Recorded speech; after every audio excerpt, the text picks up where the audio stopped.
Hey, it's Mike Sawatsky with Unique Photo, and I'm here today with one of my favorite models to work with, Eufy Bunny. And I also have the Canon 200mm 1.8L. It's a pretty rare lens. Recently got our hands on it, and we're going to shoot it out today. And even though this lens was discontinued in 2004, we're going to see how it does. And it's about 3 o'clock, and there's a lot of direct light. Even though we're in the shade right now, when we go to shoot, it'll be pretty harsh. So instead of trying to bring some crazy flash power pack setup, I brought with me today the Westcott 7-foot parabolic umbrella. I don't want to be in this stupid video. You're going to see that pretty soon.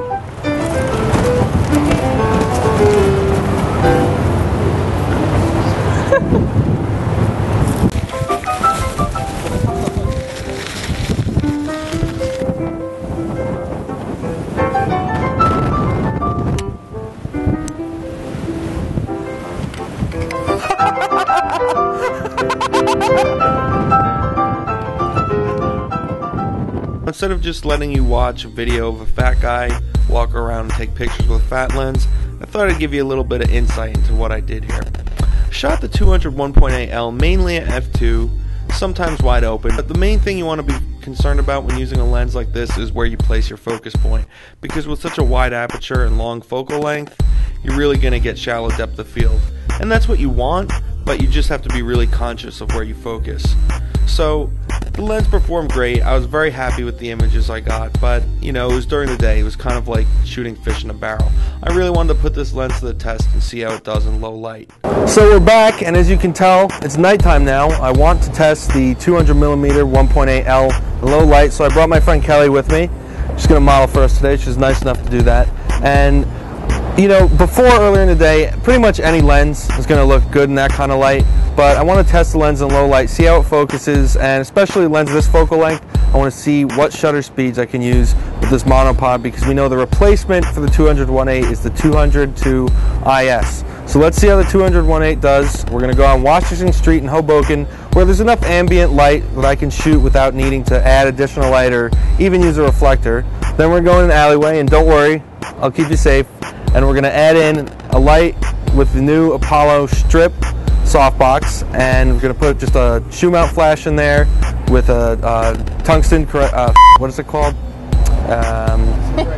What is it? CTO. What we're going to do is we're going to put a CTO gel. We're going to put a CTO gel on the shoe mount flash inside of the softbox, try and balance the exposures, and see what this lens can do. Yeah. I wish I could use this just as a hammer and use this as like the side you hit with. Now that would be a good review. The 201.8L is a completely different animal at night. The critical focusing I was talking about before is much harder to achieve because of the low light. And even though I was using a softbox for my main source of light, when shooting in this kind of scenario, I like to drag my shutter down to as slow as a 30th of a second to really let that ambient light burn in, and that helps the out of focus highlights in the background really pop and makes for just much more natural looking shot. So with a lens of this focal length and no IS, even with a monopod, it's kind of hard to keep everything sharp, and you have to take multiple shots, wait for the flash to recycle. So it's a little bit tricky, but I'm still very pleased with the images I got, and it's certainly worth a look for renting. Granted, it's not as convenient, but it gives you a much different look.